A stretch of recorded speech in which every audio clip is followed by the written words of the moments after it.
Selamat petang, salam sejahtera. Terima kasih karena bersama dengan saya di Nazilin Unity Channel. Ini satu pengakuan daripada Datuk Sri ataupun Tun Dr. Mahathir Mohamad yang paling kita tunggu-tunggu sekali. Akhirnya, kata Dr. Mahathir Mohamad, keterangan Zeti buktikan saya betul pecat Apandi. Wah, ini cerita tentang apa? Bekas Perdana Menteri Dr. Mahathir Mohamad mendakwa keterangan bekas Gubernur Bank Negara Zeti Aziz adalah bukti bekas Peguam Negara Apandi Ali mengabaikan tugasnya. Dalam hantaran di media sosial, Mahathir turut mempersoalkan mengapa kerajaan ketika pimpinan bekas Perdana Menteri Ismail Sabri Yaakob menyelesaikan saman pemecatan Apandi di luar mahkamah.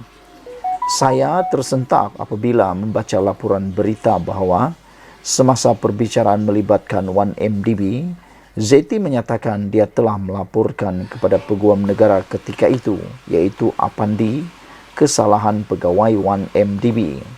Tetapi Peguam Negara tidak mengambil apa-apa tindakan. Ini seolah-olah bagi saya pengabaian tugas. Namun, Apandi telah menyaman saya kerana pemecatan secara salah. Saya bersedia untuk ke mahkamah bagi menjelaskan mengapa saya perlu membuangnya, kata Mahathir lagi. Mahathir memecat Apandi sejurus selepas PH membentuk kerajaan pada Mei 2018 dan menggantikannya dengan Tommy Thomas. Pada 13 Oktober tahun 2020, Apandi memfailkan saman RM2.2 juta terhadap Mahathir dan kerajaan atas dakwaan dia dipecat secara tidak sah. Melalui tuntutan mahkamah itu, Apandi memohon antara lain pengisytiharan bahawa Dr. Mahathir telah menyalahgunakan kedudukannya dan ini telah mendorong berlakunya pelanggaran kontrak antara dia dan kerajaan Malaysia. Penyelesaian saman itu direkodkan di hadapan Hakim Mahkamah Tinggi Akhtar Tahir pada 13 April 2022. Dalam keterangannya ketika perbicaraan pada 27 Julai lalu, Zeti mengesahkan bahawa pada 13 Ogos 2015, Bank Negara Malaysia menyerahkan kertas siasatan IP kepada AGC dengan SOR untuk memulakan pendakwaan jenayah dan mendakwa 1MDB termasuk pegawai kanannya. Zeti berkata 1MDB dan pegawainya didapati melanggar peruntukan di bawah Akta Kawalan Pertukaran Wang 1953 ECA kerana memberikan maklumat palsu kepada Bank Negara Malaysia dalam permohonannya bagi kebenaran membuat pembayaran di luar negara. Di sebalik semua bukti yang dikumpul dan direkodkan oleh Bank Negara Malaysia dalam IP mengenai 1MDB yang dikemukakan, AGC ketika itu atas sebab yang tidak diketahui pada 11 September 2015 memutuskan bahawa IP yang dikemukakan oleh Bank Negara Malaysia diklasifikasikan sebagai tiada tindakan lanjut atau NFA, kata Zeti. Dalam kenyataannya hari ini, Mahathir terus mengkritik cara Apandi mengendalikan tuduhan rasuah terhadap bekas Perdana Menteri Najib Razak yang kini sedang menjalani hukuman penjara. Satu lagi contoh keputusan salah Apandi ialah menolak semua kes terhadap Najib. Namun, apabila seorang lagi peguam negara iaitu Tommy Thomas membawa kes Najib ke mahkamah, 3 mahkamah dan 9 hakim mendapati Najib bersalah.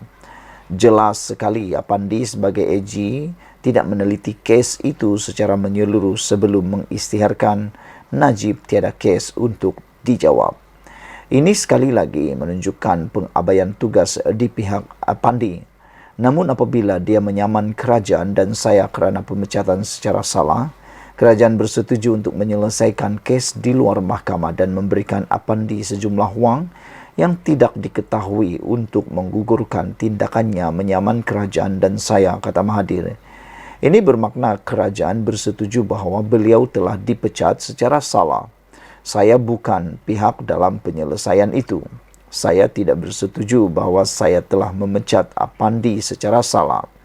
Kini, laporan bahawa beliau gagal mengambil tindakan terhadap laporan oleh Bank Negara membuktikan beliau tidak menjalankan tugasnya sebagai AJ. ini mewajarkan lagi pemecatannya sebagai AJ. Bahawa AJ seperti itu diberi pampasan dengan jumlah wang yang tidak diketahui tidak menggambarkan dengan baik kedaulatan undang-undang di negara ini, ujar Mahathir lagi. Apabila Mahathir membuat pengakuan dan pendedahan ini, mata dan pemikiran kita memang terbuka. Sekian dulu untuk kali ini. Jangan lupa tinggalkan komen dan tekan butang subscribe. Kita jumpa lagi. Bye-bye. Selamat petang, salam sejahtera. Terima kasih kerana bersama dengan saya di Nazilin Unity Channel. Ini bukan main-main. Ini perkara yang sangat serius. Perbuatan gurauan boleh dipilih. Perbuatan gurauan harus berhati-hati. Mungkin pada kita gurauan tersebut adalah gurauan semata-mata. Tetapi bagi orang yang menerima gurauan tersebut, mungkin ianya akan membawa kesan yang amat dahsyat, besar dan membawa kesan sehingga ke akhir hayat. Perbuatan yang disangka hanya akan disangka boleh selesai sehari dua, mungkin ianya akan berlanjutan. Apalagi apabila perbuatan gurauan tersebut telah direkam dalam video dan telah tular. Bayangkan anda ialah subjek kepada gurauan tersebut dan orang melihat bagaimana anda menjadi bahan gurauan, terutamanya melibatkan dipukul kepala. Ini semua ialah apabila satu petikan keratan video menunjukkan Sanusi memukul kepala seorang wanita dengan menggunakan gulungan kertas. Ini menimbulkan pelbagai reaksi daripada netizen dan juga daripada aktivis bebas NGO, terutamanya wanita. Salah satu perkara yang kini menjadi tular ialah Menteri Besar Kedah ketuk kepala, Sanusi nak melawak pun melawaklah benda lain, kata seorang pemimpin daripada Pakatan Harapan iaitu Mahfuz Omar. Timbalan Menteri Besar Kedah, Datuk Seri Muhammad Sanusi, tindakan Menteri Besar Kedah, Datuk Seri Muhammad Sanusi Maknor yang mengetuk kepala seorang wanita dengan gulungan kertas seakan-akan bergurau dengan rakyat dianggap sebagai tidak wajar. Pengerusi Pakatan Harapan PH Kedah, Datuk Mahfuz Omar menyifatkan kepala adalah anugerah daripada Allah dan diberikan otak untuk berfikir. Jadi tidak sepatutnya, tidak sewajarnya Sanusi buat begitu. Bagi saya tindakannya kurang elok. Sepatutnya nak melawaklah benda lain, kata beliau. Nak berguraulah benda lain. Jangan bergurau benda-benda yang boleh memberikan gambaran sebab bukan semua orang boleh faham, kata Mahfuz. Apabila kita menjadi pemimpin seperti Menteri Besar, kita seharusnya menjaga benda-benda seperti ini, katanya ketika dihubungi Harapan Daily hari ini. Beliau berkata demikian apabila ditanya tentang video tular yang menimbulkan kontroversi melibatkan Sanusi dan seorang wanita tempoh hari. Ada netizen yang mula memberikan pandangan dan perbezaan. Kata mereka, waktu Anwar Ibrahim membuat gurauan meminta nombor telefon semasa memberikan ceramah baru-baru ini, walaun cuba mengatakan yang tak baik untuk Anwar Ibrahim. Mereka sekarang ini, para penyokong Anwar Ibrahim membuat perbandingan. Mana yang lebih teruk? Kata mereka, Anwar Ibrahim bergurau hanya meminta nombor telefon. Tapi Sanusi pula bergurau dengan memukul kepala. Jadi, mengetuk kepala. Jadi, mana satukah gurauan yang boleh diterima? Namun, walaupun tetap hanya menerima gurauan daripada Sanusi, tetapi tidak dapat menerima gurauan daripada Anwar Ibrahim. Itu yang dikatakan oleh para penyokong daripada blog Anwar Ibrahim. Mereka kata, kalau mereka buat, kata mereka, itu semua boleh terima, semua boleh benar. Tapi kalau Anwar yang buat, semuanya salah, kata mereka. Namun, gurauan yang dilakukan Sanusi itu tidak patut. Kadang-kadang ia memberikan contoh yang tidak baik kepada generasi baru, kata Mahfuz lagi.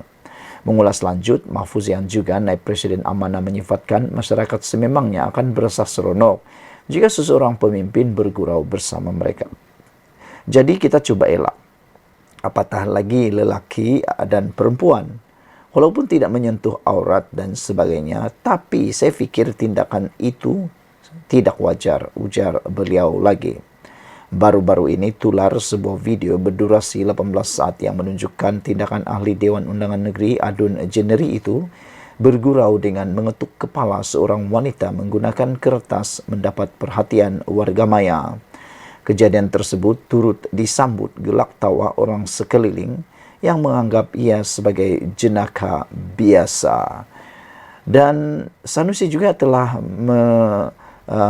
mendapat sokongan perhatian daripada para penyokong PN dengan mengatakan, okeylah, bukan ketuk guna kuali. Penyokong PN tetap halalkan aksi Sanusi. Selepas ungkapan biadab Kepala Bapa Hang, penyokong Perikatan Nasional PN dilihat cuba untuk menghalalkan aksi Menteri Besar Kedah Datuk Seri Muhammad Sanusi Manor mengetuk kepala seorang wanita dengan gulungan kertas.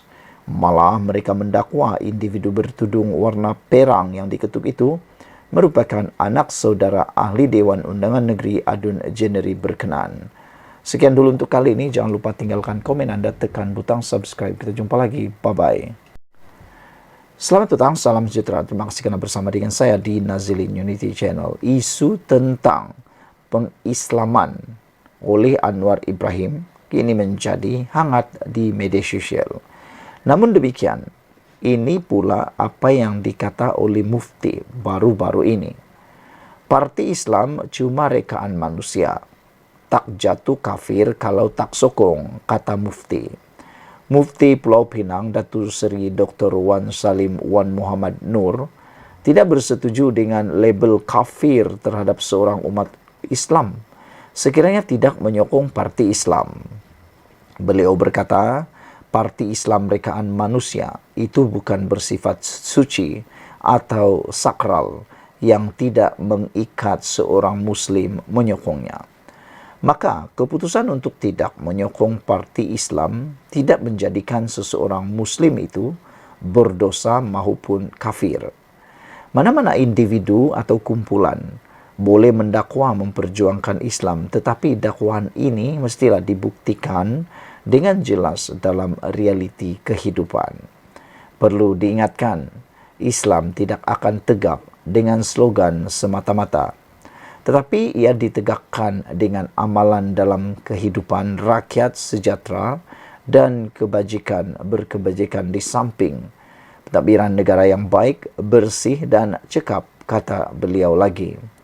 Islam boleh ditegakkan secara bijaksana tanpa mencanangkannya kepada umum, seperti melaksanakan keadilan sosial, meratakan kebajikan, membasmi kemiskinan, membenteras rasuah dan maksiat dan sebagainya, katanya dalam kenyataan media. Semalam dua adun di Kelantan memberi 7 hari untuk Menteri Besar Datuk Muhammad Nasharuddin Daud membuat permohonan maaf secara terbuka selepas mendakwa adun Pakatan Harapan PH Barisan Nasional menolak perjuangan Islam. Kedua adun terbabit akan mengambil tindakan memfailkan saman sivil di mahkamah sekiranya Nasharuddin gagal berbuat demikian. Muhammad Syahbudin berkata, kenyataan pesuruh Jalpas Kelantan itu adalah budaya takfiri yang boleh memecah belahkan rakyat dan masyarakat negara ini. Dalam sedutan ceramah Nasharuddin, beliau berkata, terima kasih banyak-banyak kepada rakyat Kelantan ini. Mu beri sokongan kepada perjuangan Islam. Alhamdulillah, orang muda bersemangat. Orang tua tu hok sok mo dah sokong perjuangan Islam. Orang muda pun sokong, kata beliau. Alhamdulillah sehingga tinggal 2 kerusi. Tak pula, kena ada juga takut orang nak tengok lagu mana hok lawan perjuangan Islam ni. Jadi rakyat boleh tunjuk hok 2 tu, katanya lagi di dalam ucapan tersebut. Susulan daripada itu, 2 adun PHBN telah pun meminta atau menuntut Menteri Besar Kelantan yang baru itu untuk memohon maaf dalam tempoh 7 hari. 7 hari untuk Menteri Besar Datu Nasharuddin, Daud membuat permohonan maaf secara terbuka berhubung selepas mendakwa 2 adun Pakatan Harapan PH Barisan Nasional menolak perjuangan Islam. Itu penegasan adun Kota Lama Dr. Hafizah Mustaqim dari PH dan adun Galas Muhammad Syabuddin Hashim dari BN dalam sidang media hari ini. Kedua-dua adun terbabit akan mengambil tindakan memfailkan saman sivil di mahkamah sekiranya Nasruddin gagal berbuat demikian. Muhammad Syabuddin berkata kenyataan Pesuruhjaya PAS Kelantan itu adalah bukti takfiri yang boleh memecah belahkan rakyat dan masyarakat negara ini. Kami tersinggung dengan penyataan Menteri Besar ini yang saya anggap sebagai melampau dan ekstrim dan ia mewakili 10,742 rakyat Galas yang mengundi BN dan 9,691 rakyat Kota Lama mengundi PH, katanya dalam satu sidang media bersama Dr. Hafizah hari ini. Sebelum ini, Nasharuddin dalam satu rekaman video yang tular mendakwa kemenangan PAS masa pilihan raya PRN Kelantan 12 Ogos lalu adalah kemenangan perjuangan Islam. Ketua Penerangan PAS Kelantan yang juga digelar Panglima Perang PAS Negeri turut menyifatkan 2 kerusi yang dimenangi PHBN sebagai pihak yang menentang perjuangan Islam. Sementara itu, Dr. Hafizah berkata, kenyataan Nasruddin itu tidak sepatutnya diungkapkan kerana Muhammad Nasruddin sebelum ini menyatakan mahu bekerjasama dengan Kerajaan Persekutuan. Ini bertentangan dengan semangat federalisme. Tidak menghormati langsung bahawa dalam negara demokrasi kita ada pilihan rakyat untuk memilih dan kita akan melaksanakan tanggungjawab sebagai penyemak dan imbang dalam Dewan, sedangkan peringkat tertinggi memandang serong kepada kita, katanya. Dalam pada itu, Syabuddin dan Dr. Hafizah telah mengerahkan peguam untuk menghantar notis tuntutan maaf terhadap tersebut kepada Muhammad Nasruddin. Sekian dulu untuk kali ini. Jangan lupa tinggalkan komen Anda, tekan butang subscribe. Kita jumpa lagi. Bye-bye. Selamat pagi, salam sejahtera. Terima kasih kerana bersama dengan saya di Nazilin Unity Channel. Saudara-saudara sekalian, ini satu lagi perkara kemenangan baru kepada Anwar Ibrahim. Disangka beliau akan tumbang pada bulan 8 ini. Tapi rupa-rupanya yang disangka buruk menjadi baik. Yang dirancang jahat jadi kebaikan. Itulah pemimpin yang diridhoi Allah. Saudara-saudara sekalian, Datuk Seri Anwar Ibrahim mengatakan bahawa minat pelabur terhadap Malaysia jauh lebih baik berbanding dahulu. Jadi, tindakan-tindakan mahu mengucar-kacirkan kestabilan politik di Malaysia melalui tindakan kononnya nak mau tumbangkan kerajaan di tengah-tengah penggal, bagi pendapat para netizen, itu adalah satu tindakan yang boleh menyebabkan para pelabur tidak akan berminat. Namun demikian, oleh kerana Datuk Seri Anwar Ibrahim, maka oleh kerana kerajaan pimpinan Datuk Seri Anwar Ibrahim, maka dengan itu minat pelabur terhadap Malaysia kini jauh lebih baik berbanding dahulu. Perdana Menteri Datuk Seri Anwar Ibrahim berkata, minat pelabur antarabangsa untuk melabur di Malaysia berkembang jauh lebih baik berbanding tahun-tahun lalu. Beliau yang juga Menteri Kewangan berkata, situasi itu merupakan perkembangan positif dalam melonjakkan ekonomi negara. Kata Anwar Ibrahim, saya optimis bahawa dengan minat pelabur-pelabur antarabangsa berkembang sekarang jauh lebih baik daripada catatan 1 atau 2 tahun yang lalu. Itu satu sangat positif bagi kita kerana ia akan membantu melonjakkan ekonomi, tetapi lonjakan ekonomi itu harus beralih daripada pendekatan lama, katanya memetik utusan Malaysia hari ini. Anwar berkata demikian ketika menyampaikan ucapan pada Majlis Jalinan Kerjasama ITECAD. Menurut Anwar, perkara pertama yang perlu dilakukan adalah menghentikan pembaziran rasuah dalam tadbir urus dan mengamalkan pendekatan yang lebih prihatin atau manusiawi. Saudara-saudara sekalian, apabila Anwar Ibrahim mengisytiharkan perang rasuah secara besar-besaran Ini satu berita, sebenarnya berita baik untuk kita semua di Malaysia, kerana ini akan dapat menghentikan terus pembaziran akibat daripada rasuah. Rasuah ini kalau berterusan boleh menghancurkan negara. Manakala tidak, wang itu sepatutnya boleh digunakan untuk pembangunan negara, tetapi wang itu digunakan pula untuk membayar rasuah. Yang kedua, bayangkan kalau pemilik kepada syarikat itu adalah pemilik atau syarikat itu tidak layak untuk melakukan suatu projek, tetapi oleh kerana perbuatan rasuah yang terkutuk itu, maka apa yang terjadi ialah mereka yang sepatutnya layak tidak pula mendapat atau tidak pula dapat projek tersebut. Mereka pula yang tak layak hanya kerana tindakan rasuah dapat pula projek tersebut. Bukankah itu merugikan? Yang ketiga, projek yang tak siap bila diberi rasuah pula mungkin jadi siap, ataupun projek itu tak siap-siap kerana habis uangnya untuk menyuap di sana sini memberikan rasuah. Jadi dengan itu, apabila Anwar Ibrahim mengatakan ini, iaitu menghentikan pembaziran rasuah dalam tadbir urus dan mengamalkan pendekatan yang lebih prihatin dan manusiawi, kita harus menyokong tindakan tersebut. Ketiganya, kata Anwar Ibrahim, fokus pada isu dan bidang-bidang yang kita agak ketinggalan, termasuk keselamatan makanan, soal transformasi digital dan bidang-bidang teknologi maklumat IT yang menurut Anwar Ibrahim yang nampak kita belum tingkatkan sepatutnya. Terdahulu, Perdana Menteri mengumumkan dana tambahan sebanyak RM6 juta kepada program iTechCAD tahun ini sebagai usaha untuk terus memperkasa usahawan mikro berpendapatan rendah. Tambahan itu merupakan penjimatan yang dilakukan oleh kerajaan dalam belanjawan tahun 2023, kata beliau lagi. Jadi saudara-saudara sekalian, ada orang kata Anwar Ibrahim tak mampu membawa Malaysia naik lebih tinggi, tetapi rupa-rupanya dengan adanya kekuatan Datuk Seri Anwar Ibrahim, minat pelabur terhadap Malaysia jauh lebih tinggi berbanding dahulu. Sekian, ikuti terus ulasan selepas ini.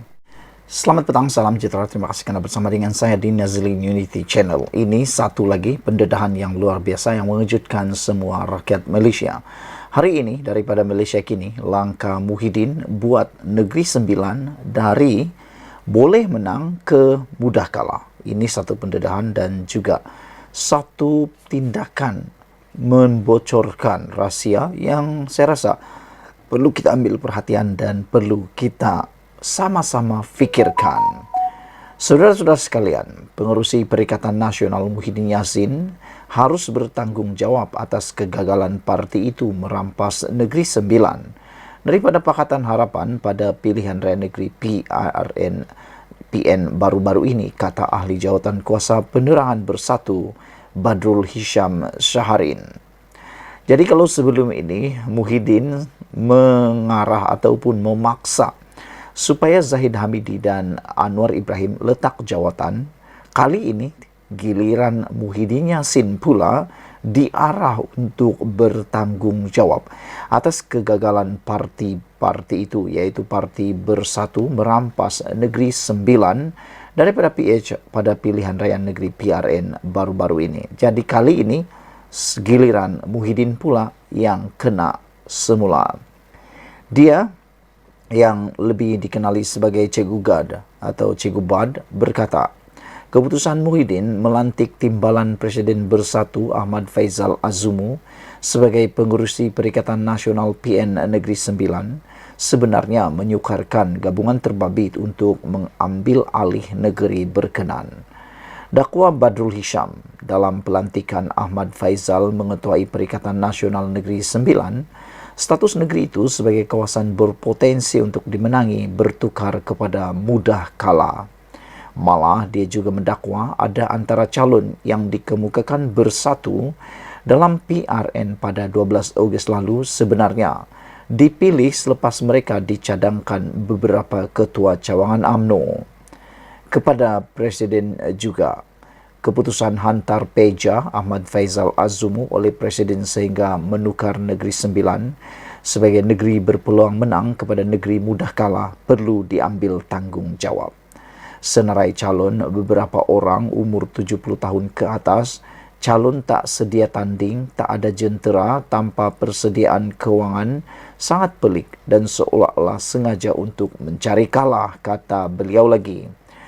Senarai calon lebih bersedia diketepi dengan alasan-alasan bodoh, seperti calon umur 75 tahun dicadangkan 8 ketua cawangan UMNO, katanya dalam satu hantaran di Facebook semalam. Berbeza dari pusat, pada PRN lalu PN meletakkan calon di semua 36 kerusi Dewan Undangan Negeri DUN namun hanya mampu memenangi 5 daripadanya. Ia berlaku ketika Perikatan Nasional mengeluarkan kononnya mampu merampas Negeri Sembilan daripada PHBN sekaligus membuka jalan menggantikan kerajaan pusat. Kemenangan PHBN menyaksikan Parti Kerajaan Perpaduan mengesuai 2/3 DUN Negeri Sembilan. Negeri Sembilan banyak isu besar, semua tidak keluar ketika PRN. Adakah wujud sebarang rundingan secara sulit? Soalnya lagi. Dia yang sebelum ini kritikal terhadap Putrajaya berkata, meskipun kesilapan dalam strategi gabungan itu masih boleh diterima, tiada siapa yang tampil untuk bertanggung jawab atas kekalahan besar Perikatan Nasional di Negeri Sembilan. Badrul Hisham juga mendakwa dia ada mengingatkan Muhyiddin bahawa kekuatan bersatu dan Perikatan Nasional bukanlah daripada kepimpinan tertinggi. Sebaliknya, akar umbi dan kekuatan gelombang rakyat. Sementara itu, dia turut mempersoalkan mengapa Bersatu Kedah hanya menamakan 3 wakil rakyat untuk mengisi jawatan Exco dalam kerajaan negeri serta seorang timbalan Speaker Dewan Undangan Negeri di Kedah. Dia mendakwa perkara itu didedahkan menerusi surat Bersatu Kedah kepada Menteri Besar Muhammad Sanusi Maknor. Kenapa ini boleh berlaku sedangkan keputusan berbeza dengan keputusan Bersatu Pusat, kata beliau lagi. Jadi saudara-saudara sekalian, rupa-rupanya Cikgu Bad juga mempersoalkan mengapa Bersatu Kedah hanya menamakan 3 wakil rakyat untuk mengisi jawatan Exco dalam kerajaan negeri serta seorang timbalan Speaker DUN. Cikgu Bad mendakwa perkara itu didedahkan menerusi surat Bersatu Kedah kepada Menteri Besar Kedah iaitu Muhammad Sanusi Maknor. Sekian dulu untuk kali ini. Ikuti terus ulasan selepas ini. Selamat petang, salam sejahtera. Terima kasih kerana bersama dengan saya di Nazilin Unity Channel. Yang ini saya paling setuju dengan Anwar Ibrahim. Saya salut Datuk Seri Anwar Ibrahim dengan keputusan ini. Beliau tak tahan lagi dengan keadaan tata kelola yang ada menjadi budaya di negara Malaysia. Anwar Ibrahim akhirnya memberikan keputusan yang kita tunggu-tunggu, terutamanya saya. Apabila Anwar Ibrahim kata, hentikan amalan komisen untuk projek pembangunan. Anda faham maksud komisen? Kalau anda faham, bagus. Kerana pada pendapat saya, tindakan memberikan komisen dalam amalan projek pembangunan ini menyebabkan peruntukan dalam sesuatu projek itu menjadi kecil. Bayangkan kalau peruntukan dalam satu projek itu hanya, contohlah katakanlah 100,000. Tapi pemberian komisen pula dibahagi-bahagi, komisen sini, komisen sana dan sebagainya. Tinggal berapa lagi kah uang yang sebenar-benarnya boleh dibuat untuk projek, menyiapkan projek tersebut. Silap-silap tinggal 50% sahaja daripada nilai asal. Ini menyebabkan kualiti kerja yang terhasil diselesaikan itu secara otomatiknya boleh menyebabkan ianya menjadi amat teruk dan buruk. Kerana asalnya 100,000, tetapi kerana tindakan perbuatan-perbuatan komisen ini menjadikannya tinggal 80 atau 50,000 sahaja lagi. Perdana Menteri Datuk Seri Anwar Ibrahim mahu amalan meminta dan memberi komisen dalam mana-mana pelaksanaan projek pembangunan termasuk projek perumahan dihentikan segera. Saya setuju dengan apa yang dikatakan oleh Datuk Seri Anwar Ibrahim. Banyak-banyak perkara yang dinyatakan oleh Anwar Ibrahim hari ini, inilah yang paling saya setuju sekali. Inilah yang dikatakan reformasi tata kelola keuangan yang baik untuk Malaysia. Menegaskan perkara itu, Perdana Menteri berkata, kerajaan tidak pernah menghalang mana-mana syarikat daripada menjalankan operasi mereka dan memperoleh keuntungan. Namun amalan memberi komisen kepada mana-mana menteri atau parti politik tidak seharusnya berlaku. Yang ini benar-benar perlu cepat-cepat dilaksanakan, cepat-cepat dibuat. Jangan sampai amalan memberi komisen kepada mana-mana menteri atau parti politik ini terus berterusan, terus menjadi parah, terus menjadi menular dan barah dalam negara ini. Kerana ianya merugikan, amat merugikan. Duit itu tiris begitu sahaja. Projek mungkin tak siap atau siap tapi kualitinya buruk. Manakala orang yang dapat komisen senyum-senyum dapat uang percuma. Ada keuntungan syarikat, tiada masalah. Tapi janganlah potong RM10 juta atau RM15 juta untuk Pak Menteri atau parti seperti amalan sebelum ini. Ini yang merosakkan, kata Anwar Ibrahim. Ini betul-betul satu pendedahan rahsia yang saya tak sangka. Dengar-dengar di tepi jalan raya, di kedai kopi, di kedai dobi. Orang cerita-cerita, kita tak percaya sangat sebab tak ada bukti. Kita tak berani mengiyakannya. Tapi kalau Anwar Ibrahim sendiri yang kata, begini, ada keuntungan syarikat, tiada masalah, kata Anwar Ibrahim. Saya setuju. Keuntungan itu adalah habuan kepada mereka yang bekerja keras. Tapi kata Anwar Ibrahim, ini pendedahan yang kita tunggu-tunggu. Tak pernah kita sangka berani dikatakan oleh Anwar Ibrahim. Perdana Menteri yang lain saya tak pernah dengarlah. Pernahkah mereka cakap atau tidak, saya pun tak pasti. Tapi Anwar Ibrahim kata, janganlah potong 10 juta atau 15 juta untuk Pak Menteri atau parti seperti amalan sebelum ini. Jadi maknanya Anwar Ibrahim menyatakan, memang amalan ini pernah berlaku sebelum ini. Bayangkanlah saudara, potongan sehingga 10 juta, sehingga 15 juta. Kalau itu uang hanya 20 juta, 100 juta, 10 juta free dapat diberikan kepada menteri atau parti politik menurut Anwar Ibrahim. Kata Anwar Ibrahim, ini yang merosakkan. Adakah Anda setuju dengan pendapat ini? Adakah Anda setuju dengan apa yang didedahkan oleh Anwar Ibrahim ini? Kalau Anda setuju, sila tinggalkan dalam ruangan komen Anda. Saya setuju. Saya faham ramai yang marah saya kerana menyinggung hal ini. Tapi semua orang tahu. Tanyalah pemaju wilayah persekutuan. Kata beliau lagi. Adakah saya betul atau salah? Atau saya sengaja membesar-besarkan? Atau saya bercakap benar? Soal Anwar lagi. Hakikatnya, semua mengakui ini telah menjadi amalan. Jadi kita harus hentikan amalan buruk ini, katanya, ketika merasmikan Majlis Pecah Tanah Residensi Wilayah dan Residensi Prihatin Madani serta Pusat Penjajah Madani di Desa Tasik Sungai Besi di Kuala Lumpur hari ini. Perdana Menteri berkata adalah lebih baik peruntukan komisen berkenan dipulangkan kepada rakyat dengan mewujudkan banyak pembangunan projek seimbang, meliputi pembinaan projek perumahan bagi rakyat berpendapatan rendah dan pusat penjajah yang lebih tersusun. Merujuk Ibu Negara Kuala Lumpur yang kini berkembang pesat dan dipacu pembangunan, Anwar berkata, kerajaan perpaduan menetapkan syarat agar dalam pembinaan projek perumahan terbaru atau baharu, ia perlulah seimbang bagi mewujudkan sebuah ibu kota prihatin, ibu kota madani. Beliau berkata ini bagi memastikan terutama golongan berpendapatan rendah tidak disisihkan daripada arus pembangunan. Manakala kerajaan dan pihak swasta berperanan penting dalam memastikan lebih banyak perumahan untuk golongan berpendapatan rendah dibina. Bagi meningkatkan lagi daya huni bandaraya itu, Anwar berkata kawasan lapang dan kawasan hijau di sekitar projek perumahan perlulah diwujudkan atau dikekalkan agar tidak hanya menjadi hutan kota. Selain pemaju perlu mewujudkan pusat atau gerai penjajah yang sistematik bagi memudahkan rakyat, kata Anwar Ibrahim.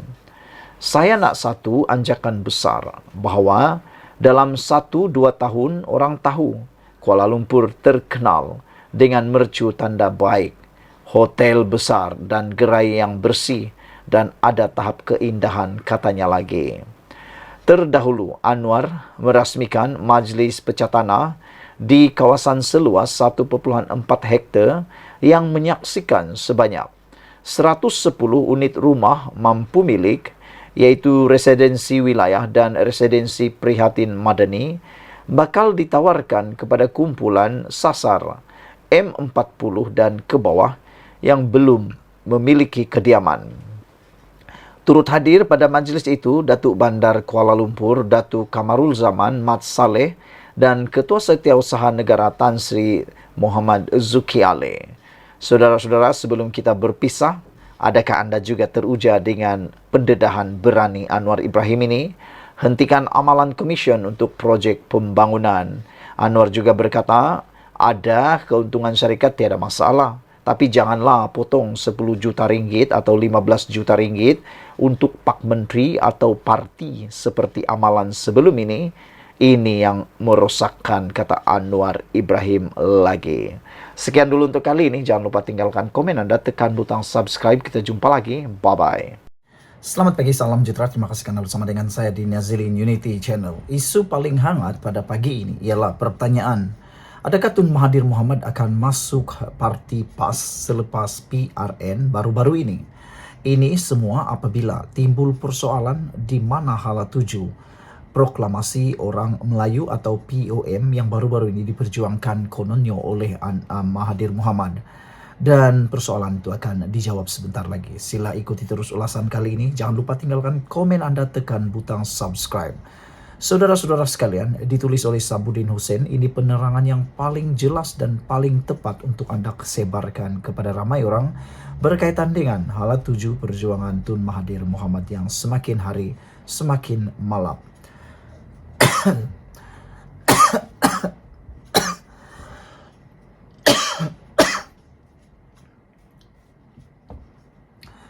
Saudara-saudara sekalian, selepas proklamasi Melayu menyepi, adakah Mahathir Mohamad akan menyertai PAS? Di sebalik keputusan PRN yang memperlihatkan Perikatan Nasional khususnya, Parti PAS berjaya memperoleh majoriti undi Melayu, dalam masa yang sama juga, ia juga adalah berita pedih buat Tun Mahathir Mohamad yang memperjuangkan proklamasi orang Melayu POM.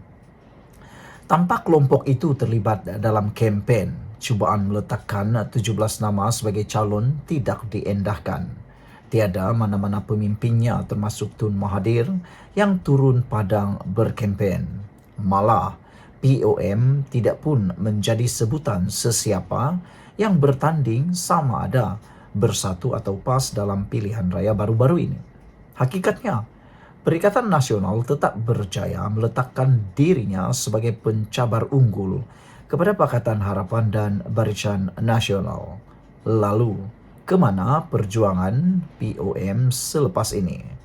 Kalau diteliti, perjuangan POM ini digerakkan hanya setelah Tun Mahathir yang sebelumnya bersama Pejuang dan GTA kalah dengan parah pada PRU 15 yang lalu.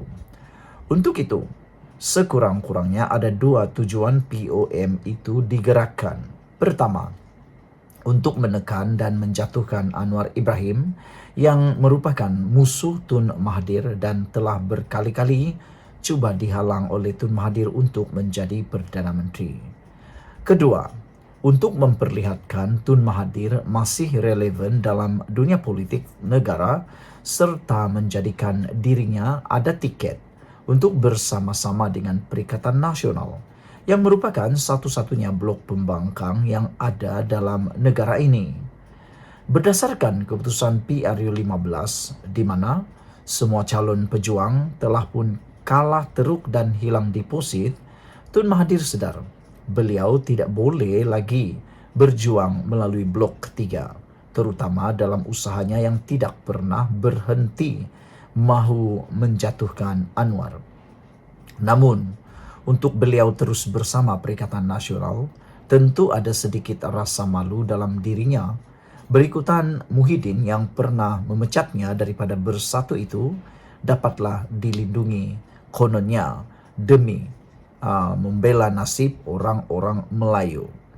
Untuk beliau terus bersama PN, tentu Mahathir ada sedikit rasa malu dalam dirinya berikutan perbalahannya dengan Muhyiddin Yassin pada tahun 2020 lalu selepas berlakunya peristiwa Langkah Sheraton.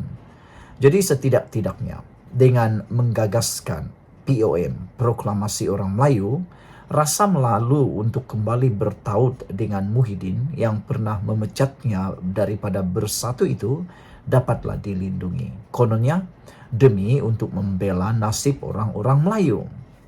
Itulah yang terjadi, di mana setelah sedikit sebanyak menggerakkan POM dengan pelbagai aktiviti, Tun Mahathir akhirnya membuka mulut dan menyatakan sedia bekerjasama dengan Muhyiddin. Kedua-dua mereka telah bertemu sebelum PRN itu. Pun begitu, berikutan Muhyiddin kekal sejuk dan tidak menunjukkan jiwa sepenuh hati dalam pertemuan itu. Begitu juga dengan Hamzah Zainuddin selaku Ketua Pembangkang dan Setiausaha Agung PN atau Bersatu turut tidak berlebih-lebihan dalam memberi respon kepada Proklamasi Orang Melayu dan Tun Mahathir. Sudahnya tiada apa-apa jalinan kerjasama yang berjaya terbina. Sebelum penamaan calon, seorang utusan Proklamasi Orang Melayu atau POM telah datang menemui Hamzah dengan membawa 17 nama bagi dipertimbangkan sebagai calon Perikatan Nasional dalam PRN atas tiket PN. Malamnya, tiada satu pun nama yang dihantar itu diberi pertimbangan oleh Perikatan Nasional. Maka dengan itu, walaupun sebelum ini POM agak riuh rendah dengan pelbagai program dan mengeluarkan kenyataan atas banyak isu, disebabkan tidak berjaya menumpang sebagai calon atas nama PN itu, mereka akhirnya senyap sunyi dan langsung tidak berbunyi sepanjang tempo kempen PRN diadakan. Pendek kata, dengan tidak ada wakil POM menjadi calon, seterusnya tidak turun membantu berkempen dan POM juga tidak disebut sepanjang kempen, gagasan perjuangan Tun Mahathir itu pada hakikatnya telah dilupakan terus ketika kempen PRN lalu. Artinya, walaupun PN berjaya memenangi majoriti undi Melayu dan menawan sebagian besar kawasan Melayu, ia bukanlah disebabkan oleh Proklamasi Orang Melayu. Jauh sekali ada cop jari peranan daripada Tun Mahathir atas kejayaan PN itu. Sekali lagi, kemana POM selepas ini? Terutama Tun Mahathir tentunya belum padam lagi gairahnya daripada mahu menjatuhkan Anwar Ibrahim. Apakah sebagai pilihan akhir setelah tiada lagi pilihan, Tun Mahathir akhirnya akan menyertai PAS? Itu persoalan besar yang akan terjawab tidak lama lagi. Sekian dulu, sila tinggalkan komen Anda, tekan butang subscribe bagi yang belum tekan butang subscribe untuk membantu mengembangkan channel ini. Malaysia kita punya, kita jaga sama-sama, cintai Malaysiaku. Bye-bye.